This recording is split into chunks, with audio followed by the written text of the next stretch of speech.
તમામ વિદ્યાર્થી મિત્રોનું હું હબીબ પટેલ મારી ચેનલમાં સ્વાગત કરું છું।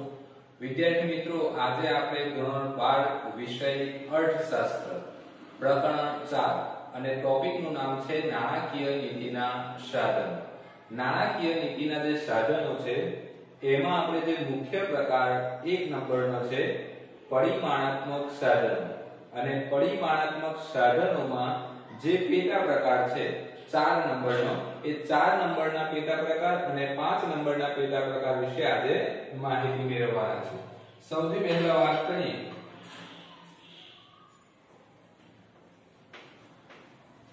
પરિમાણાત્મક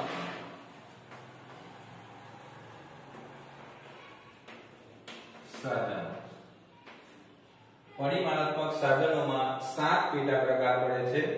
3 પેટા પ્રકારની આપણે સમજૂતી મેળવી લીધી।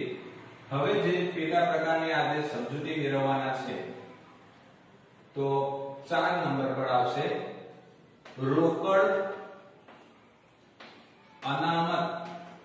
રોકડ અનામતનું પ્રમાણ, જેને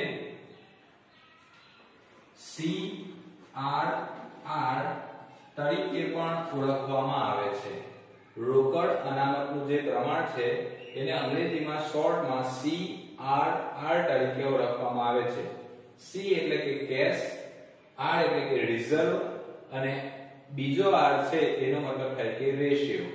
એટલે કે કેશ, રોકડ, રિઝર્વ એટલે કે અનામત, અને રેશિયો એટલે કે પ્રમાણ। Cash, reserve, ratio. હવે રોકડ અનામતનું જે પ્રમાણ છે એના વિશે માહિતી મેળવવાની થાય તો સૌથી પહેલા તમારે યાદ રાખવાનું છે કે વેપારી બેંકો છે એ દરેક વેપારી બેંકો RBI નક્કી કરેલા નિયમો મુજબ કાર્ય કરવાનું હોય છે। જેમાં 1934 ની ધારા મુજબ દરેક વેપારી બેંકોએ રોકડ અનામતનું પ્રમાણ RBI જે નક્કી કરેલું હોય છે તેને ફોલો કરવાનું હોય છે। તો અહીંયા સૌથી પહેલા તમારે યાદ રાખવાનું છે 1934 ની ધારા મુજબ। હવે શરૂઆતના જે વર્ષો હતા એ શરૂઆતના વર્ષોની અંદર જે ચાલુ ખાતાની થાપણો હતી, અહીં આપણે લખીશું ચાલુ ખાતાની થાપણો। ચાલુ ખાતાની થાપણો પર 5% રોકડ અનામતનું પ્રમાણ નક્કી થયેલું હતું, અને જે લાંબા ગાળાની થાપણો હતી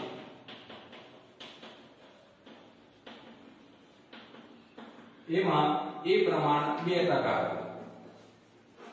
ચાલુ ખાતાની થાપણો પર 5% અને લાંબા ગાળાની થાપણો પર 2%।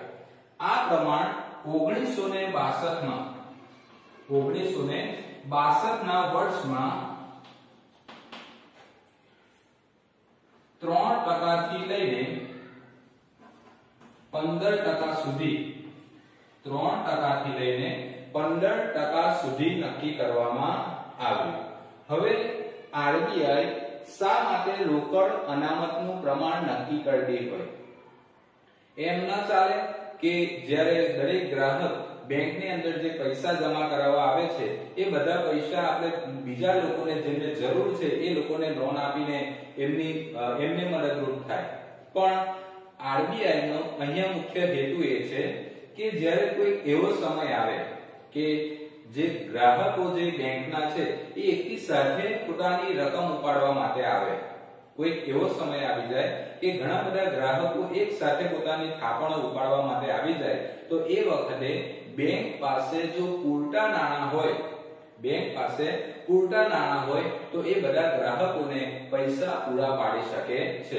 એટલે મુખ્ય હેતુ જે છે CRR નો એ આપણે લખી શકીએ, મુખ્ય હેતુ કે પ્રજાને ધિરાણ કરી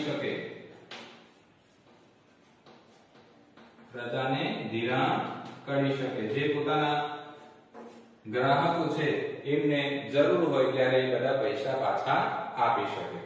હવે CRR નો જે હેતુ છે એ બીજી 2 બાબતોની અંદર પણ ઉપયોગમાં લેવાય છે। એક ફુગાવાના સમયે અને નંબર 2 મંદીના સમયે। હવે ફુગાવાના સમયે શું થતું હશે એમાં આપણે વાત કરીએ અહીંયા દર્શાવું છું. જ્યારે અર્થતંત્રમાં ફુગાવો હોય તો એ વખતે નાણાંનો પુરવઠો વધુ હોય છે. ફુગાવાના સમયે લોકોની પાસે પૈસા વધારે હોય છે, આવકો વધારે હોય છે, એટલે આપણે કહી શકીએ કે નાણાંના પુરવઠામાં વધારો હોય છે. હવે નાણાંના પુરવઠો જ્યારે વધારે હોય ત્યારે લોકો વધારે માંગ કરતા હોય છે. માંગ વધુ થતી હોય છે.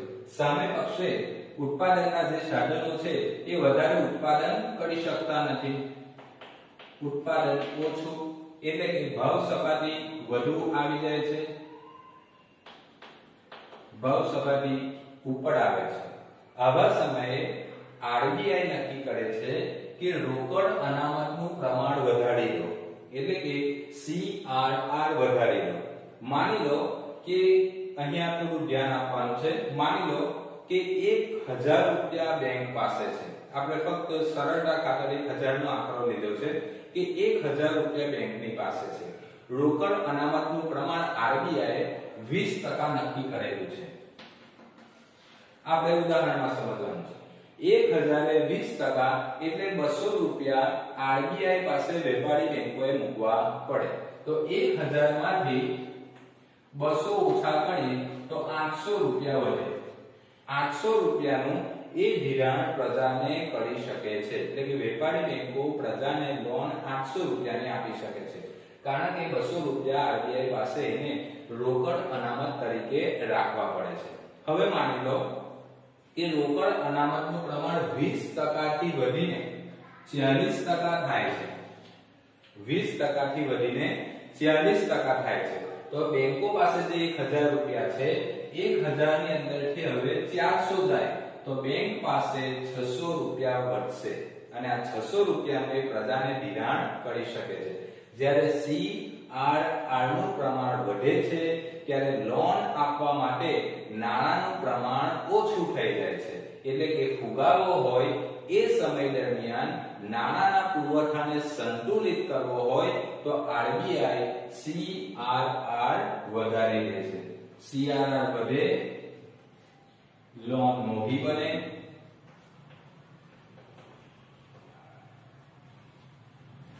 CRR વધે એટલે કે ધિરાણ ઓછું હોય, ધિરાણ ઘટે અને લોન ઓછી આવે. પરિણામે અર્થતંત્રની અંદર ફુગાવાની સ્થિતિને નિયંત્રિત કરી શકાય.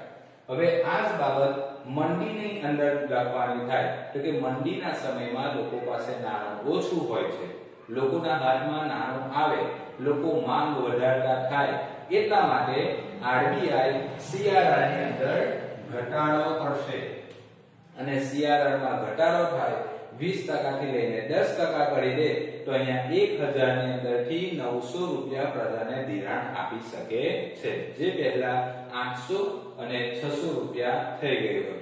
એટલે કે CRR ઘટવાનો સીધો મતલબ એમ થાય છે કે વેપારી બેંકો પાસે થાપણો લોન આપવા માટે વધી જાય છે. તો આ રીતે આરબીઆઈ CRR ની અંદર વધઘટ કરીને આપણે અર્થતંત્રની અંદર નાણાંના પુરવઠાનું સંતુલન કરતી હોય છે. ઓકે, હવે બીજી બાબત આપણે યાદ રાખવાની છે.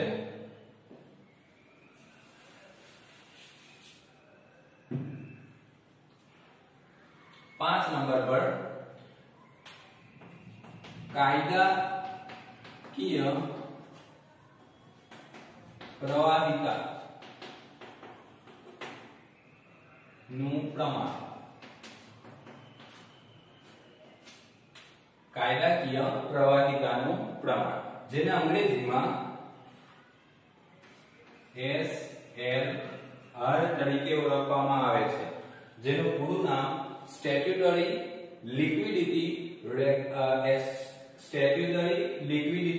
રેશિયો અને ગુજરાતીમાં કાયદાકીય પ્રવાહિતાનું પ્રમાણ તરીકે ઓળખવામાં આવે છે. હવે કાયદાકીય પ્રવાહિતાનું પ્રમાણ જે છે એનાથી અર્થતંત્રની અંદર કઈ રીતે ફાયદો પહોંચે છે અથવા તો આરબીઆઈ એને કઈ રીતે નિયંત્રિત કરે છે, તો એમાં આપણે જોવાનું છે કે વેપારી બેંકોએ જે CRR રાખવાનો હોય છે, રોકડ અનામતનું પ્રમાણ તો રાખવાનું જ હોય છે, પણ રોકડ અનામતના પ્રમાણથી પણ અલગ, રોકડ અનામતના પ્રમાણથી પણ અલગ કાયદાકીય પ્રવાહિતાનું પ્રમાણ પણ એને રાખવાનું હોય છે. એટલે કે પોતાની જે કુલ થાપણો છે એ થાપણોના 25% જેટલું, કુલ થાપણોના 25% જેટલું નકદ, સોનું અથવા તો સરકારી જામીનગીરીઓ, સરકારી જામીનગીરીઓ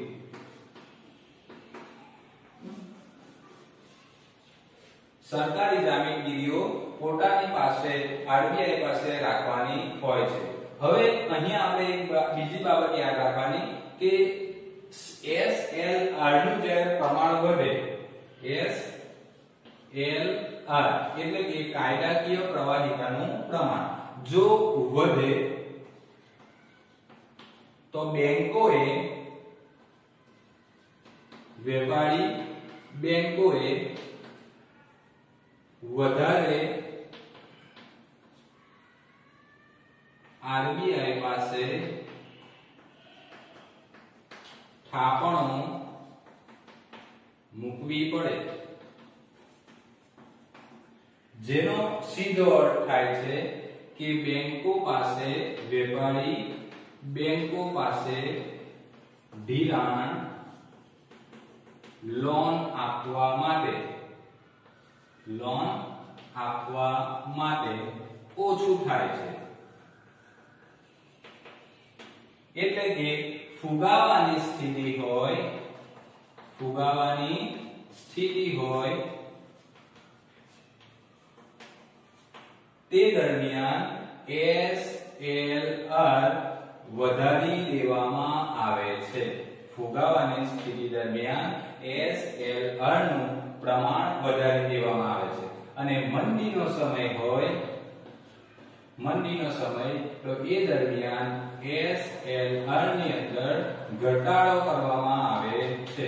SLR ની અંદર ઘટાડો કરવામાં આવે એનો સીધો મતલબ એમ થાય છે કે હવે વેપારી બેંકોએ સરકારી જામીનગીરીઓ, નકદ અને સોનાની અંદર વધારે રોકાણ નહીં કરવું પડે અને જે વધારાના પૈસા છે એ વધારાના પૈસાથી પ્રજાની અંદર એ લોનને વહેંચી શકશે. એટલે કે આ રીતે કાયદાકીય પ્રવાહિતાનું પ્રમાણનો ઉપયોગ કરીને આરબીઆઈ દેશની અંદર ફુગાવો અને સાથે સાથે મંદીની જે સ્થિતિ હોય એને દૂર કરવાના પ્રયત્નો કરતી હોય છે. તો વિદ્યાર્થી મિત્રો, હવે